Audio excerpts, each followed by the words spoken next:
Así que esta noche vamos a hablar de algo que el mismo Jesús dijo una vez y que vino a dar un ejemplo y que nosotros deberíamos. Y por ejemplo, la mayoría de los que estamos aquí conectados tenemos conocimiento de nuestra niñez de aquellos tiempos, que quizás no hace tantos años, pero que desde hace unos 30 años hacia acá, el mundo se ha vuelto un puro desastre. Y en los últimos 20 años estamos totalmente viendo un caos tremendo a nivel mundial.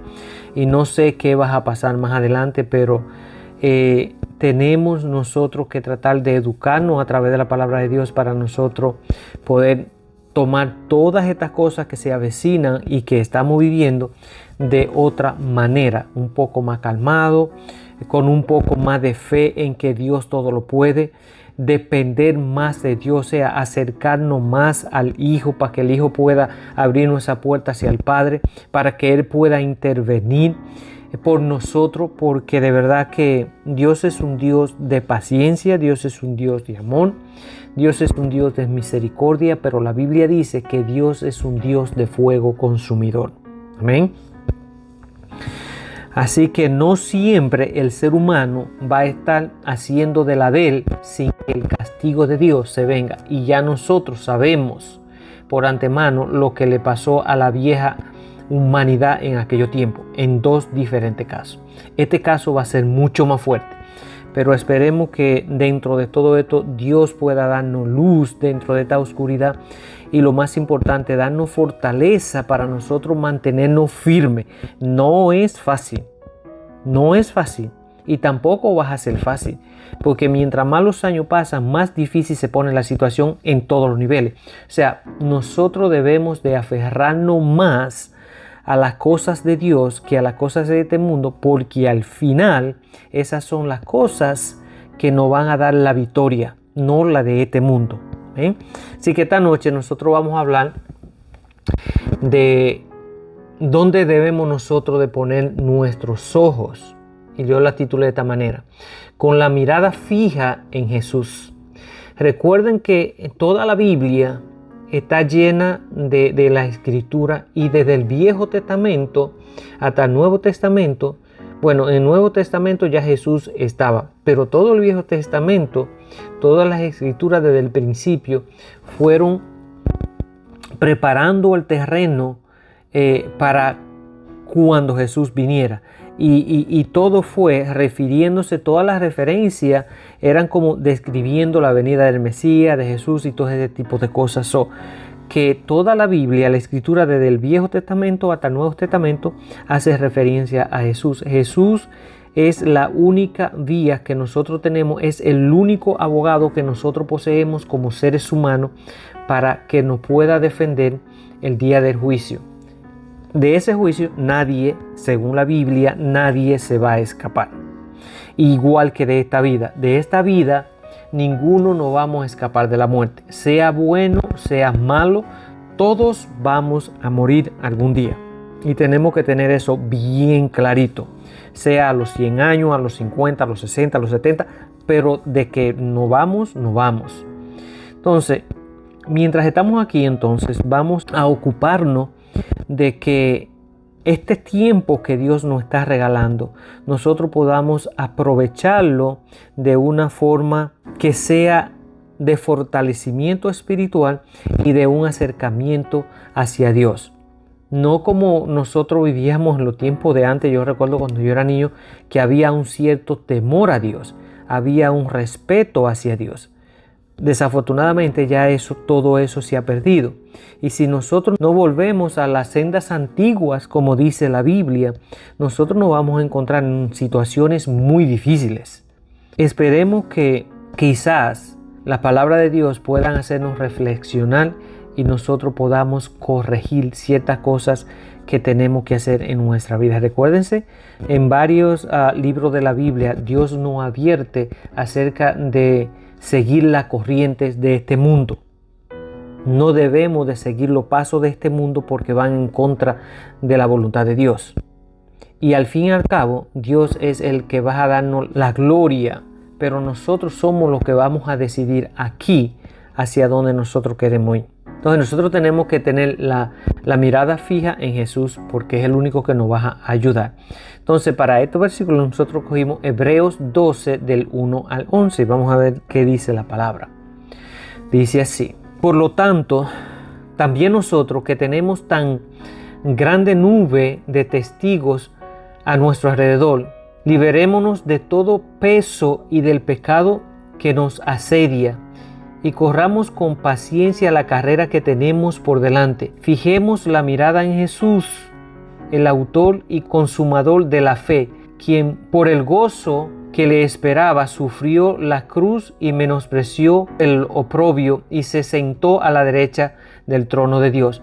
Por lo tanto, consideren a aquel que sufrió tantas contradicciones de parte de los pecadores, para que no se cansen ni se desanimen en la lucha que ustedes libran contra el pecado. Todavía no han tenido que resistir hasta derramar sangre y ya han olvidado la exhortación que como hijos se les dirige. Hijo mío, no menosprecie la disciplina del Señor, ni te desanimes cuando te reprenda, porque el Señor disciplina al que ama y azota a todo el que recibe como hijo. Por hacer un paréntesis aquí. Aquí la palabra de Dios nos dice que no debemos desanimarnos ni debemos de entristecernos o de preocuparnos cuando Dios permite que vengan ciertas pruebas en nuestra vida, o cuando hay cierta corrección de parte de Dios en nuestra vida, o cuando hay ciertos azotes de parte de Dios en nuestra vida, porque de verdad muchos de nosotros, incluyéndome yo, necesitamos esos azotes. Recuérdense que cuando nosotros éramos niños, en aquellos tiempos, porque ya hoy en día los nuevos padres de hoy en día no disciplinamos, y si disciplinamos a nuestros hijos es con un timeout ahí de un ratito. En aquellos tiempos nos disciplinaban eran con una vara, con una correa, con una chancleta, con lo que fuera, pero había un respeto, había un temor. Y hablando de esas dos cosas, el respeto y el temor tienen que ir como la fe y la obra, que el uno sin el otro está muerto. Los padres de hoy en día quieren que los hijos los respeten, pero no hay un temor del hijo hacia el padre. Si no hay temor del hijo hacia el padre, no hay respeto tampoco. Entonces, en aquellos tiempos a nosotros nos azotaban, o sea, nos pegaban, nos corregían, nos disciplinaban, pero nos hacían entender y nos hacían hombres y mujeres de bien. Hoy en día, esas enseñanzas se han dejado de ser. Y la consecuencia de haber alejado esas enseñanzas que a nosotros nos dieron, el resultado de todo eso es esta nueva generación de hoy en día que no respeta ni a su padre y mucho menos a las autoridades, porque el respeto empieza en casa. ¿Ok? Entonces, si nosotros estamos criando así, imagínense cuando ellos tengan sus hijos. ¿Cómo va a ser la crianza? ¿Cómo va a ser el mundo en ese entonces? Y no estamos hablando de muchos años más adelante. Estamos hablando de unos 10, 15, 20 años. Que la mayoría de nosotros todavía, con Dios por delante, lo vamos a ver. Entonces, nosotros tenemos que aportar un poquito hacia ellos. Aún ya ellos sean adultos y muchos de ellos a lo mejor tienen hijos. Si nosotros estamos viendo el resultado del fracaso que nosotros no aplicamos para ellos, el mismo que nos enseñaron a nosotros, no es tanto, vamos a decir, porque uno dice, bueno, a mí me pegaban mucho en aquel tiempo, que yo no podía hablar, que todo, no. Estoy hablando de que se puede hacer todo como una especie de balance, pero tiene que existir esa disciplina, tiene que existir esos azotes, porque son necesarios. Voy a poner algo que me vino a la cabeza ahora que al principio estaba hablando ahí, y es, por ejemplo, lo que dijo el presidente salvadoreño ahora hace un par de días atrás, cuando empezaron, por lo que pasó allá, empezaron a agarrar a todos esos delincuentes, a todas la marastrucha esa, que son una ganga malísima. Entonces, cuando empezaron a agarrar todo eso, que iban a la casa y lo buscaban y todo, o sea, fue algo muy fuerte. Muchas madres, según dice él, muchas madres salieron a protestar y fueron hasta la cárcel a protestar porque Él dijo, mientras la ganga esta siga matando afuera, entonces los que están presos, yo le voy a parar la comida. No le voy a dar alimentación, porque desde la misma cárcel ellos tienen todo controlado y mandan afuera igualito. Y era como una especie de castigo. Y muchas madres fueron a las cárceles a protestar por lo que el presidente dijo. Pero es lo que él dice. Yo entiendo que son madres y yo entiendo que son sus hijos, pero ellas tienen que entender algo mucho más grande de una parte de ser madre. Ellos tienen que entender que es por el hecho de que no lo supieron guiar en la vida, que no lo supieron educar, es que ellos están en la cárcel. O sea, las culpas de todos esos delincuentes y toda esa cosa, más que cualquiera, son los padres. Porque los padres son los que tienen la responsabilidad de educar y criar a sus hijos, como hacían en los tiempos antiguos, cuando los hijos venían a las casas que quizás robaron o no se dejaban o no se sometían a la norma de papá y mamá. Muchas veces los mismos padres lo entregaban a la policía. Hoy en día no, hoy en día llegan sabiendo que son ladrones, que son asesinos, que son asaltantes, que son violadores, y quienes lo protegen son los padres. Más aún las madres. Entonces eso no es ser buen padre o buena madre. De acuerdo a la palabra de Dios, no lo es. ¿Por qué? Está bien. Las madres van y protestan porque le van a parar la comida a sus hijos que están presos. Pero ¿qué tal de aquellas madres que perdieron a sus hijos en manos de estos delincuentes? ¿Ve? Entonces tenemos que detenernos y pensar un momento en las consecuencias de todas estas cosas para nosotros poder entender y razonar y decir, ¿sabe qué? Si yo tengo un hijo mío en la cárcel porque es un delincuente, es un ganguero, no quiere deshacerse de esa vida, por más que yo le diga y lo trate de ayudarle, tomo esa decisión y ese va a mantener, bueno, ok, usted pague la consecuencia. Toda acción tiene una reacción y ustedes se recuerdan que eso fue una enseñanza de la que vimos. Entonces, todas esas acciones que tienen esas reacciones hay que dejar la consecuencia como Dios dice. Dios dice, cuando alguien peca y se arrepiente, yo lo perdono y ese pecado no vuelve a ser mencionado. Pero la consecuencia, el fruto de ese pecado, Dios no se lo quita. O sea, la persona tiene que pagar por lo que hizo. Aún así, Dios le perdona su pecado para el día del juicio, no se lo va a tomar en cuenta si se arrepintió de corazón. Pero la consecuencia de ese pecado, él la vas a tener que pagar aquí en la tierra. Y eso es lo que nosotros tenemos que entender. Nosotros tenemos que volver otra vez a esa antigüedad como se criaba antes, que si uno era rebelde, había disciplina, había consecuencia. Teníamos que respetar, no solamente a nuestro padre, a cualquier persona mayor. Y eso es lo que se ha perdido. Por eso es que Dios dice, hijo mío, no menosprecies la disciplina del Señor, ni te desanimes cuando te reprenda. Porque el Señor disciplina al que ama y azota a todo aquel que recibe como hijo. Aquí es donde estamos. Nosotros disciplinamos a nuestros hijos porque los amamos, porque no queremos que nada malo le pase. Pero si nosotros no lo disciplinamos y no lo azotamos, o sea, no lo corregimos fuertemente, entonces ese amor de padre que nosotros decimos tenerle no es realmente amor. ¿Por qué? Porque lo estamos llevando a ellos a la tumba antes de tiempo. O lo estamos llevando a ellos a la cárcel. Pero después que eso pasa, entonces nosotros no queremos aceptar la realidad que por culpa nuestra, nuestros hijos están donde están y es más fácil echarle la culpa a los demás y especialmente echarle la culpa a los gobernantes. Tenemos que cambiar esa forma de pensar. Recuérdense que Dios dice que debemos de ser transformados a través de nuestra mente primero para nosotros poder distinguir qué es correcto y qué no. Pero si nosotros no pasamos por una transformación mental, nosotros no vamos a poder tener la suficiente claridad para nosotros poder hacer distinciones entre una cosa y la otra y hacer juicios correctos, porque el hecho de que sean nuestros hijos no les quita la responsabilidad a ellos y no nos quita la responsabilidad a nosotros de que ellos son lo que son porque nosotros así lo decidimos. Entonces, Siguiendo en el otro dice, si ustedes soportan la disciplina, Dios los trata como a hijos. ¿Acaso hay algún hijo a quien su padre no discipline? Pero si a ustedes se les deja sin la disciplina que todo el mundo recibe, entonces ya no son hijos legítimos, sino ilegítimos. Por otra parte, tuvimos padres terrenales, los cuales nos disciplinaban y los respetábamos. ¿Por qué no mejor obedecer al Padre de los Espíritus y así vivir?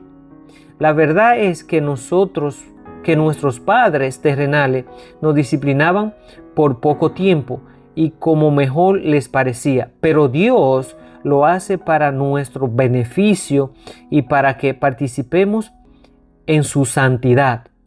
Claro que ninguna disciplina nos pone alegres al momento de recibirla, sino más bien tristes. Pero después de ser ejercitados en ella, nos produce un fruto apacible de justicia. Amén. Miren todo lo que hace una buena disciplina según Dios la describe. No es que al momento que nos están disciplinando o nos están corrigiendo, nosotros vamos a estar alegres y contentos. Por supuesto que no, y Dios lo sabe, lo deja dicho en su palabra.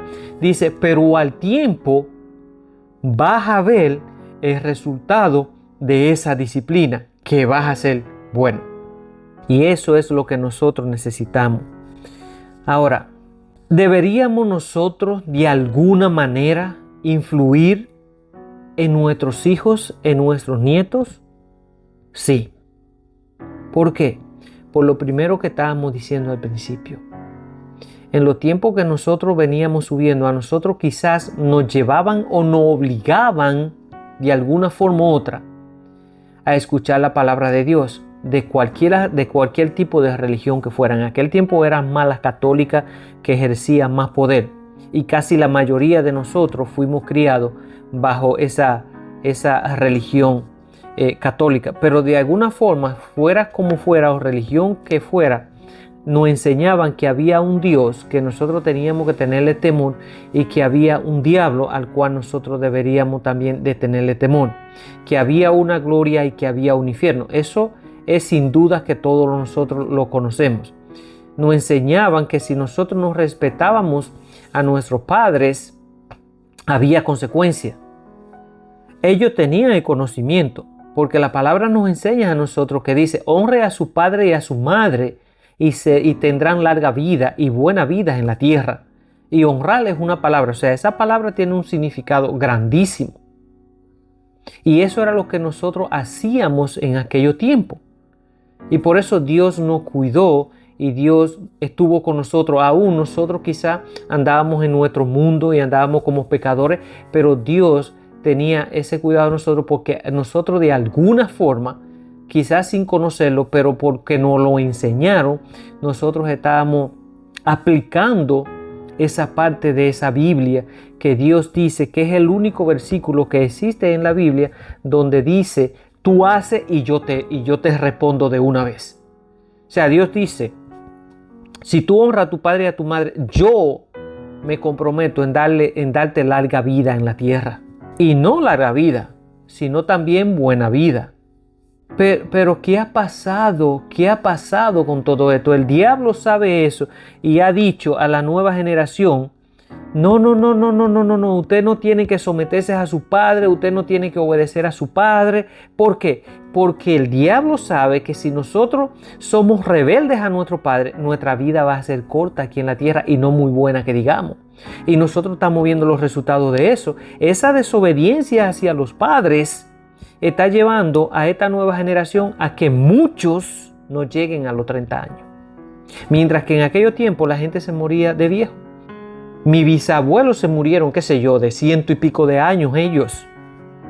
Porque había otra forma de ver la vida.